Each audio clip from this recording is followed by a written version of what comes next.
What's up mga ka-office? Magandang hapon po sa ating lahat. So ngayon nandito pala ako sa may Matina Crossing, yan o. So pupunta pala tayo doon sa may Talomo Major Bridge. So yun po yung pakay natin ngayon. So dito ako dumaan mga ka-office, dito nga sa may Matina Crossing.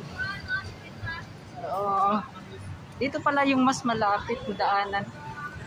Yan o. So dito tayo. So yo, what's up mga ka-office? Andito tayo ngayon sa may Matina Playa. So ito to yung sakayan natin mga ka-office papunta dun sa Iniche Bangkal.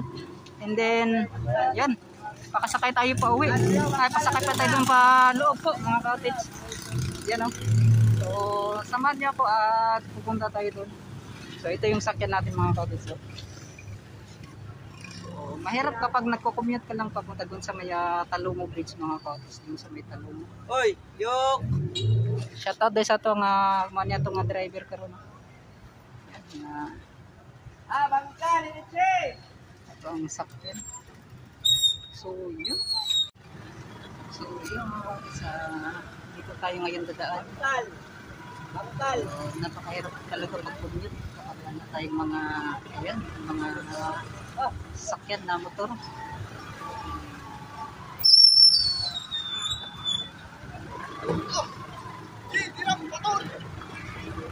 Ito pala yung daanan ng Matina Playa.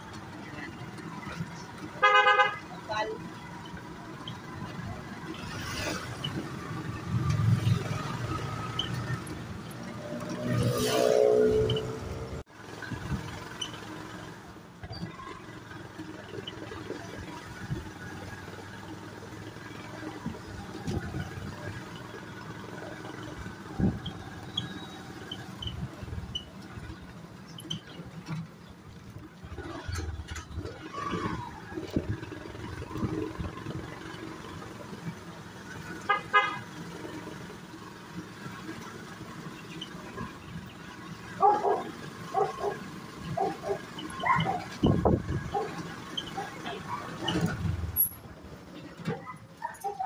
Yun sa Bangkal Phase 2. So andito tayo sa may Bangkal Phase 2 mga ka-office, ano. So yung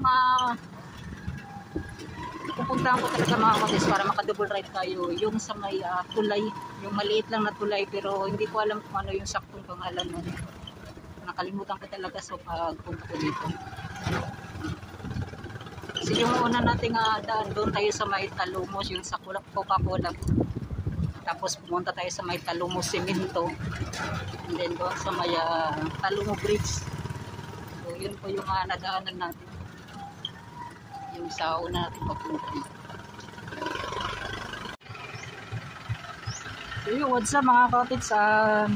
Nahirapan po tayo makapasok doon sa may kasi yun, hindi ko alam kung bakit hindi nila alam yung mga sa may Talomo Major Bridge dito sa mga sinasakyan natin tricycle, itong mga tricycle dito banda. Yan o. So, okay lang, babaybayin na lang natin. Kasi doon sa Talomo proper, madali lang kahit dito man ako napalabas nung dati mga ka-office.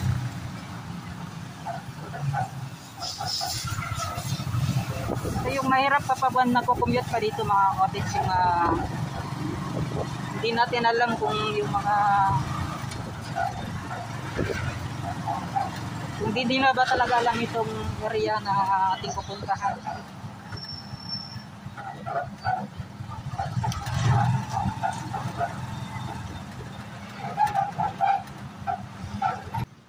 So yun, dito tayo.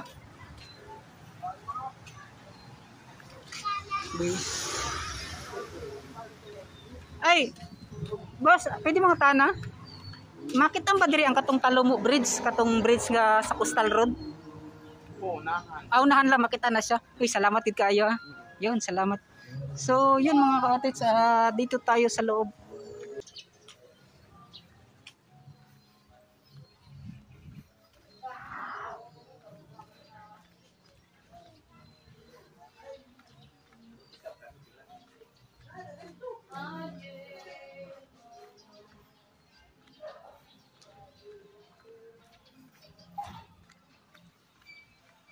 So yung what's up mga cottage, at grabe na nawala naman tayo dito mga cottage sa may Matina Crossing. Grabe yung mga sinasakyan natin. Sinasabi nila na hindi daw nila alam kung saan yung itong ginagawang tulay na to. So dito tayo banda mga cottage. So ito nga sa may tulay. Boss, nara ba diri ang tulay? Sa katong Coastal Road? Asa ta pwede makagi? Diri lang. Salamat ha. So yun mga cottage, at naghanap tayo ng daanan. So dito tayo. Ito yung mahirap talaga pag once na hindi mo alam, kabisado yung area. At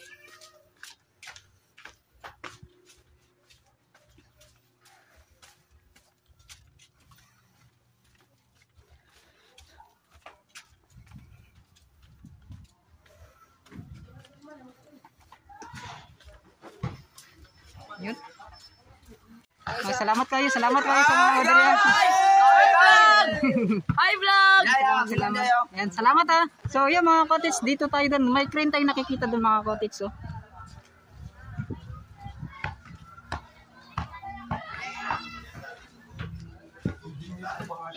dito banda, titingnan natin kung ano yung mga makikita natin. So mega shoutout sa itong dito sa may area na to.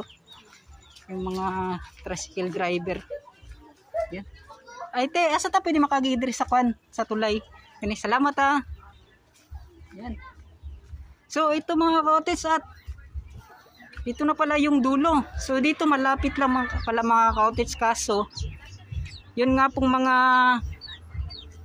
so ito na po mga cottage. So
So yung what's up mga cottage, dito pala tayo sa unang rampahan. Dito talaga nagsimula ang lahat mga cottage sa paggawa nito nga napakagandang major bridge na to, yan o, at hanggang dun sa dulo. So ngayon mga cottage, napuntahan na rin natin ito, yan o. So try natin dito banda mga cottage, yan.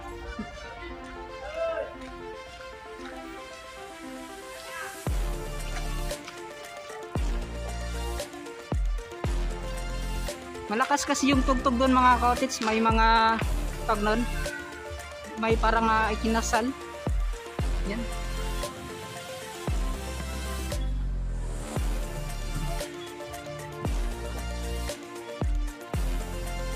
O yun, mega shoutout na lang sa yung nasakyan ko kanina mga cottage, yung dalawang tricycle. Mega shoutout na lang sa inyo. dito mga kaotis, so umpisahan na lang natin yung pag-update.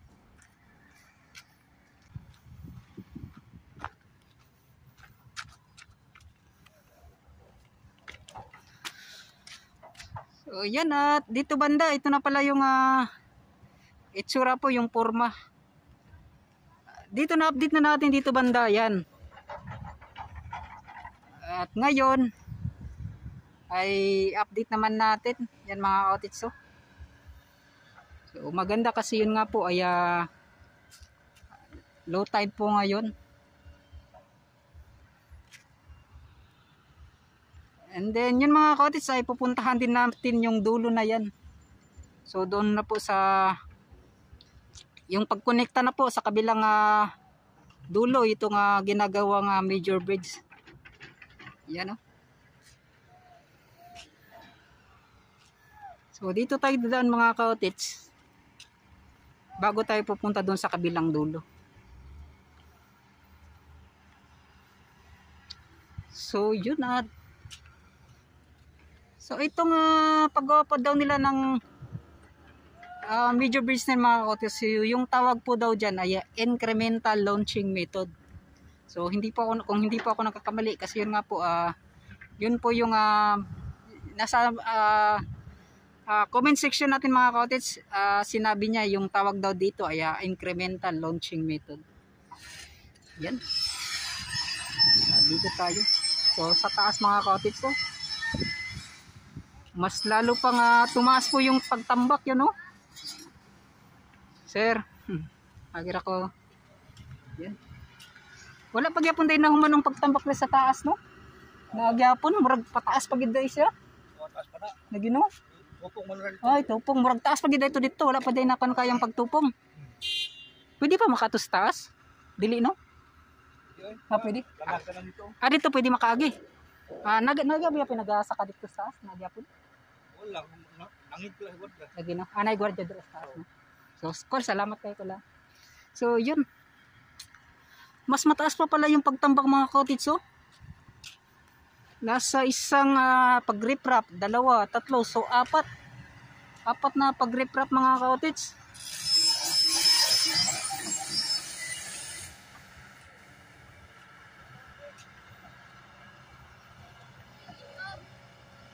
So, dito mga kaotis, oh. Marami talagang nagtataka kung para saan itong mga yan, oh. Yung mga inilagay na PVC pipes dyan. May nagsasabi, ito na tinatawag nilang whip hole. At yung mga para daw sa drainage. And then para din daw sa pag-singaw. So yun po yung mga sinasabi nila. So, comment down below mga kaotis kung para saan ba talaga ito. Yan. Marami talagang curious. Kasi yun nga po, itong paggawa ay nakasimentado sa loob. Bakit po daw may ganito? So yun, comment down below tayo mga kaotis kung para saan talaga itong ganitong uri po. Yan. Siguro sa mga walang alam talaga sa pagko-construct mga kaotis, hindi talaga nila alam. Katulad ko din mga kaotis, di ko rin alam kung para saan talaga itong mga ganito.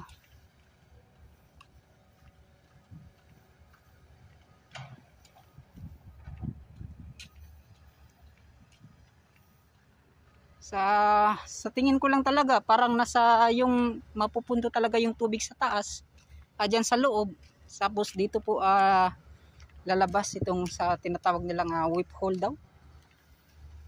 Yan.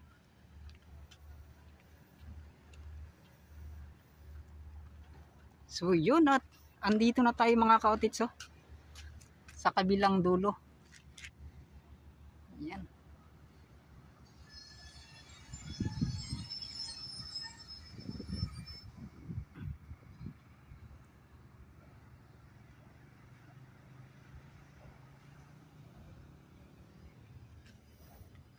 Dito tayo dadaan sa baba.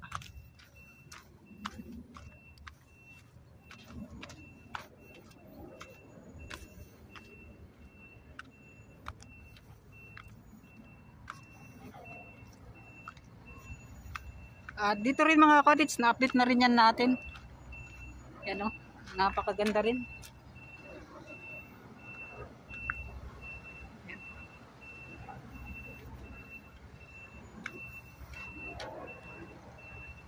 So papunta na po yan sa Punta Dumalag mga cottage, itong area na to.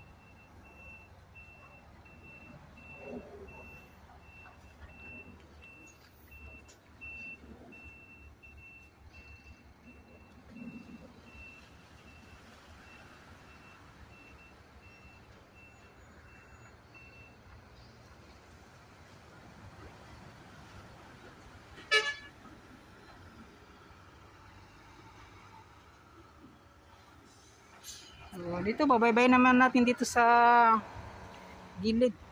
Ayan.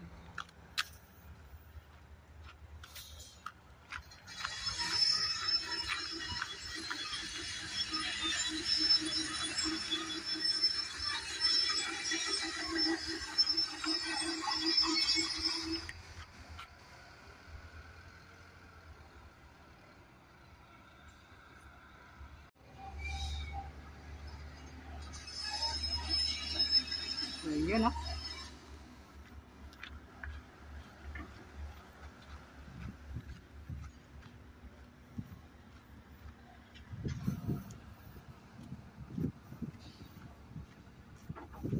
So, di na lang tayo pumunta dyan sa taas mga cottage kasi yun nga po ay may mga nagtatrabaho at meron din nagbabantay.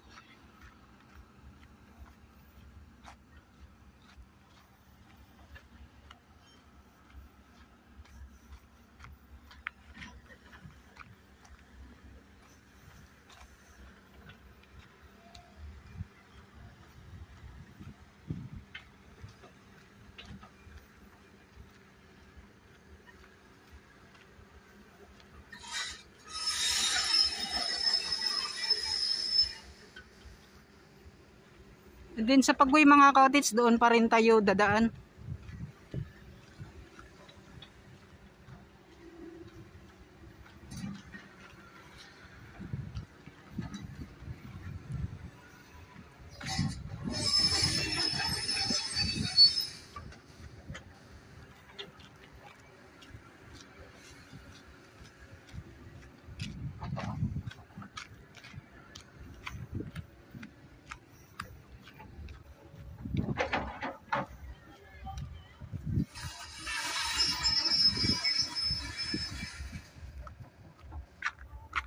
So ito na po mga cottage oh. Ito nga kahabaan po ng ginagawang major bridge na po dito po sa Talomo. Ayan.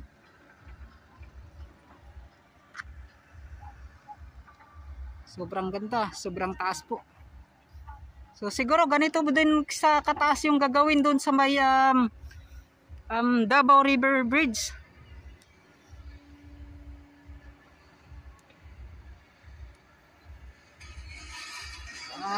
Kaya siguro napakataas po ng pagtambak doon. So yun na po din yung atin hintayin kung ano po yung pagkaplano sa paggawa ng Davao River Bridge. Ayan. At hanggang dito na lang muna siguro mga cottage. So magpa-part 2 ako. Kasi yun nga po talaga ay yung pagpunta ka talaga dito may mga nag-aberya na naman sa pagpunta kasi yun nga po hindi natin kabisado ang area. Yun at hanggang dito na lang siguro. Maraming salamat pala sa lahat ng mga nakatutok, nakasubscribe, nakapasubaybay. Pinasilip natin yung dito sa kabila. Pupunta naman tayo dun sa unahan mga cottage sa second part natin. So yun, sa solid supporters natin, solid viewers, solid subscribers, maraming salamat. At yun, magpapaalam na ako sa FWs natin dyan. Maraming salamat. So, hanggang dito na lang. Ayun, bye bye na.